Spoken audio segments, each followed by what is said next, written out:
nagbibigay liwanag sa isa't isa.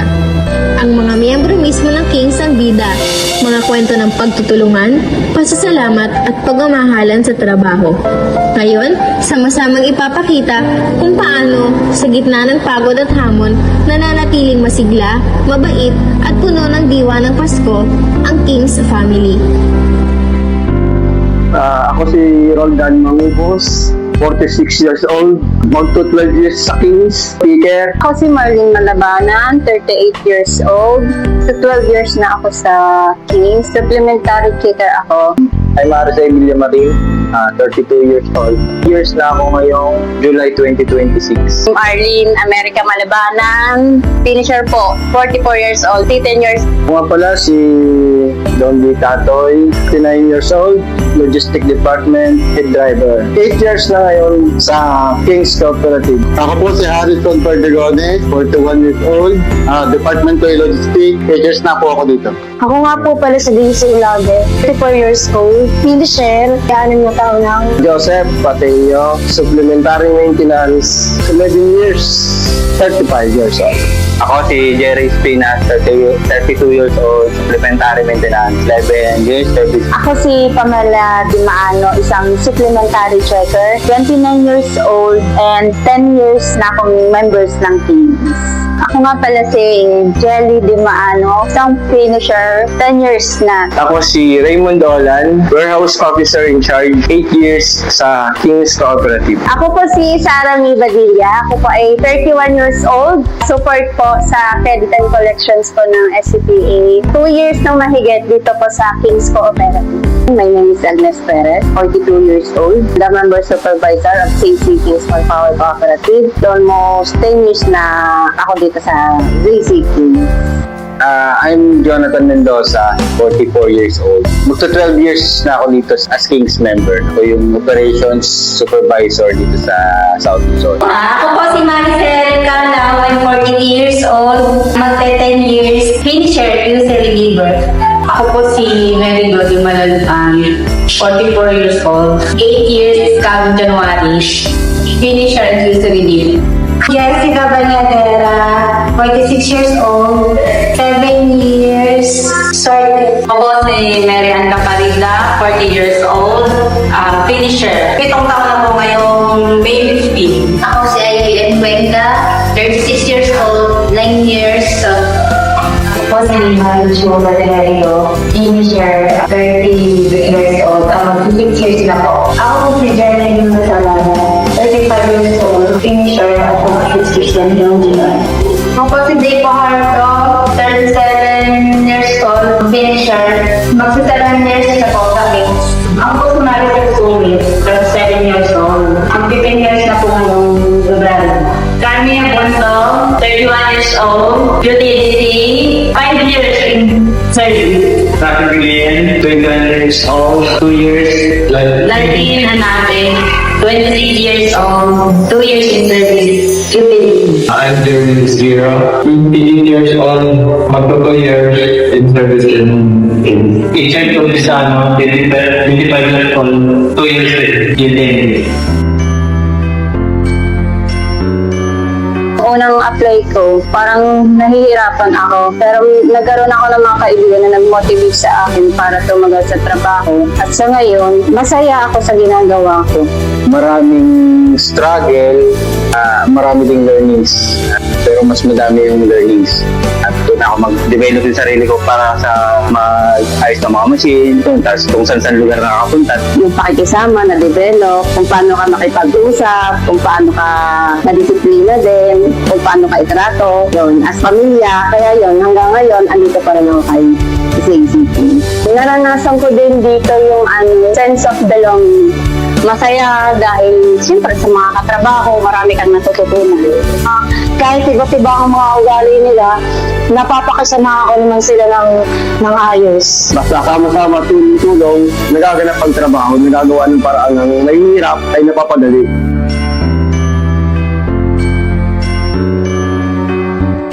Yung mga kasama ko, pag mga merong event, mga team building, nakakasama ko, Yun ang masaya sa akin. Yung nagkaroon ako ng maraming kaibigan, nakasalamuha ko yung bawat isa at bukod doon, nakasama ko yung kapatid ko ng matagal. Dito ko na natagpuan yung soon sana mapapangasawa ko. Then, masaya rin siya kasi nagkakaroon ko dito ng band sa loob, like Christmas party.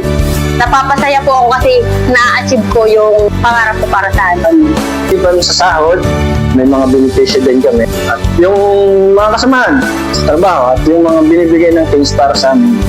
As a leader, maging happy ako kung makikita ko yung mga tao ko na nakukuha nila yung needs nila, no? Lalo na yung makikita ko sila na nagiging contented doon sa mga binibigay ng king sa kanila. Yung makarating ako sa iba't ibang lugar.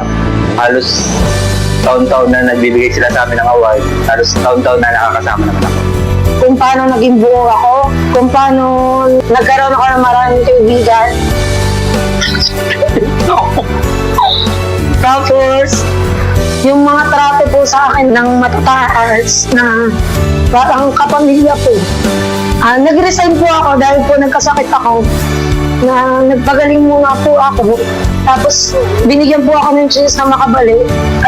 Sa pagkakataon po iyon, ginagalingan ko po at gagalingan ko pa. Nagkasakit ako nung February 2, nahilo, nabarog ang aking ulo. Pasalamat ako sa case at dahil tinanggapan nila ako dito sa loob ng 5 months kong pahinga. Almost 7 months akong wala. Medyo matagal din kasi yun eh. Hindi nila ako tinanggap pa rin nila ako kahit sobrang tagal nung pagkakalit ko. Yung time sa loob ng 7 years na nagtatrabaho ko at as a member of Kings, first time ako nakakuha sa Christmas party namin. Yun ang pinaka-memorable sa akin. Nakuha ko yung grand prize. TV for the changes. Na ako sa naging dancer ng Kings, Tanawan Kings dancer. Nagsimula kasi siya noong 2023, then taon-taon nangyayari na po siya. Tapos masaya siya kasi syempre nakakarating kami sa ibang lugar, hindi naman namin lagi napupuntahan.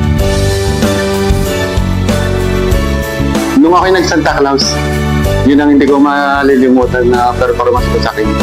Masali ako sa sayaw na kasali ang aming mga supervisor katulad ni Sir Joseph, Ma'am Rosa at yung mga opisyal. Nung sumayaw kami ng naka-crop top, yun ang pinaka masaya pero hindi makakalimutan. Ayun na nga. Yung sumali po sa sayaw, yun hindi ko makakalimutan.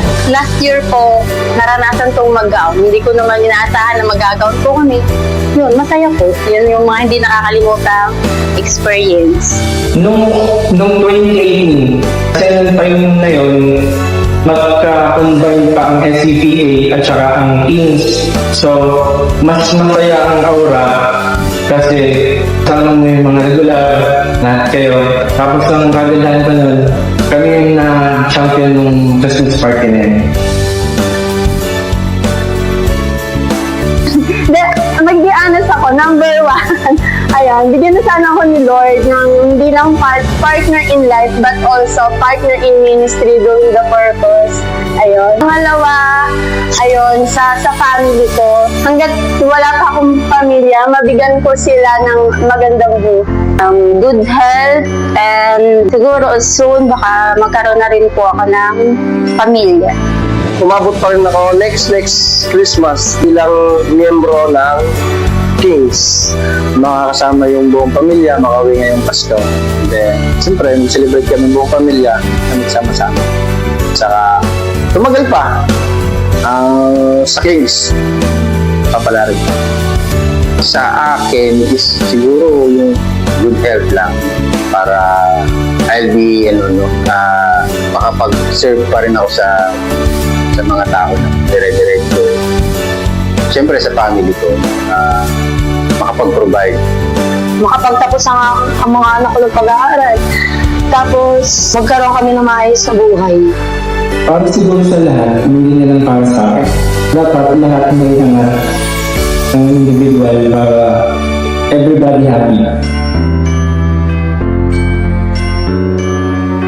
Kasi mahal ko yung trabaho ko. Hindi nila pinaramdam sa amin na mababa kami. Hindi pinaramdam ni Kiss na ganyan ka lang. Palagi silang nandyan para sa amin. Tinuturing kami nila na pamilya. Maayos naman yung servisyo ng team sa aming mga empleyado, kaya kami natagal sa trabaho. Dahil po, sabi ko nga po, masaya na ang mga nakakasalamuhan ko pong mga kapwa ko katrabaho, kahit po sila yung mataas, nagiging mabuti po sila sa akin. Ang dahilan po dito para mag-stay ay ngayon na nakakapag-share ng gospel, hindi ko na tinitingnan yung gusto ko para sa sarili ko, kundi para sa mga tao na marami pang maabot talaga ng Word of God. Una-una, siyempre, nagpapasalamat ako sa Diyos. Pangalawa, sa aming mga boss na sa Kings. Maraming salamat sa Kings kasi siya ang nagbibigay sa amin ng trabaho. Siya ang nagbibigay sa amin ng kabubuhay. I'm very thankful dun sa family, Makasya, and Sir JDA, Miss Sherry, for always, nandyan, kailangan ko ng suporta, kailangan ko ng advice. Yung siyempre dun sa mga tao dito sa branch, sa SCT. Very supportive sila, and yung sa mga members ni Kings, sumusunod sila, they follow, at saka sinusuportahan nila yung mga projects na binibigay namin. Thank you sa Kings. Siyempre, marami akong natupad na hindi ko inaasahan na ma-achieve ko sa buhay ko. Sana magtagal pa tayo at gawin na natin ang trabaho natin ng masaya. Sana ay maging masaya ang ating pasyon. Sana lumago pa sila. Sana marami pa silang matulungan na empleyado, mga tao. Sana tuloy-tuloy ang pagtulong nila sa tao. Sa lahat ng kapwa ko, miyembro ng CC Kings, enjoy nyo lang kung ano yung meron tayo. Kasi si Kings andyan lang para sa atin. At ang pinagpapasalamat ko talaga, nagpapasalamat ako sa founder namin. Kasi kung wala yung founder namin, wala ang Kings, wala kami dito. At magpatuloy lang sa life. Kahit ano man yung dumating na storm or trials, ayun, magpatuloy lang. At naniniwala ako na the Lord will give them strength and hope. And I do believe then na the more sila nagpapatuloy, mas the more na makikita nila kung gaano kalaki yung goodness ng Lord.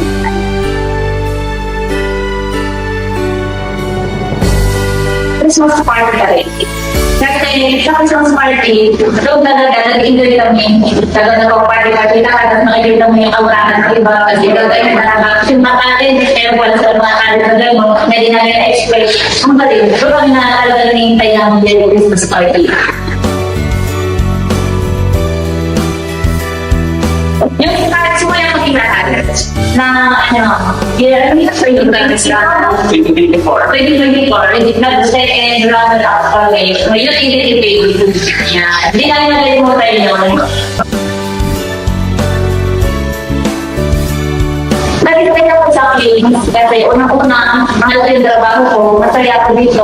Napaka-inspired yung kapag araw-araw kasi alam yung mga kasama ko nandiyan, nagtutulong sa iyo, tapos malalabi na ako pag may mga problema ka. Tapos mo yung mga kapaligid sa mga boss, kung babay ko nila. Kaya nakaka-inspired mag-stay dito sa Sa akin, ma-inspire ako talaga sa Kings kasi parang mga opportunity na binibigay nila naman sa akin. Dati akong max bigger na sa loob kaya pero Kings pa rin. Tapos nakikita nila kung ano yung mga sinagawa. Kaya kinuha rin ako. Resign na akin. Kaya malaking bagay talaga yung Kings para sa akin. Marami siya opportunity na binibigay sa akin. Hindi lang sa akin, pati sa pamilya. Bakit kami doing? Kasi po ito ang source of income namin para magampanan namin o mabigyan namin ng aming pamilya. So,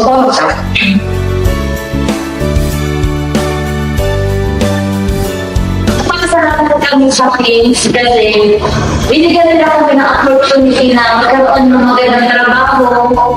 Tapos, sila yung tumunggat sa amin sa oras na kailangan namin ng trabaho. Kaya, laki ko sa salamat talaga namin sa Kings na nandito kami sa posisyon na ito. Kaya, maraming salamat sa Kings.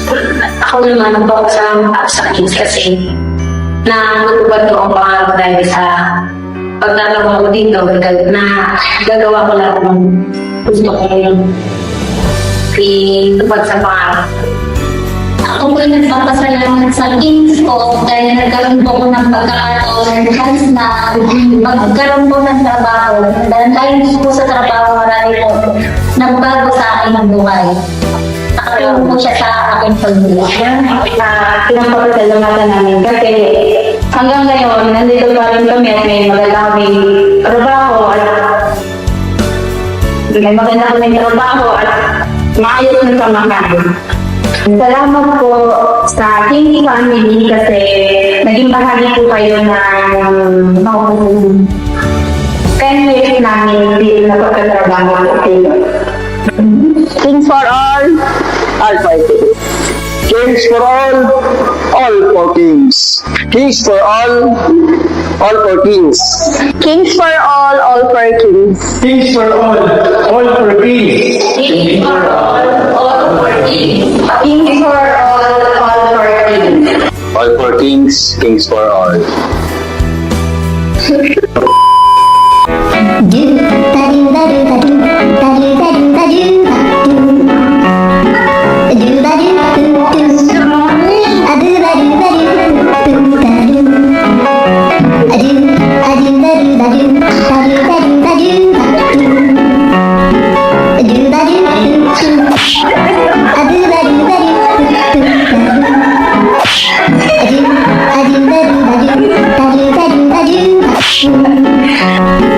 Do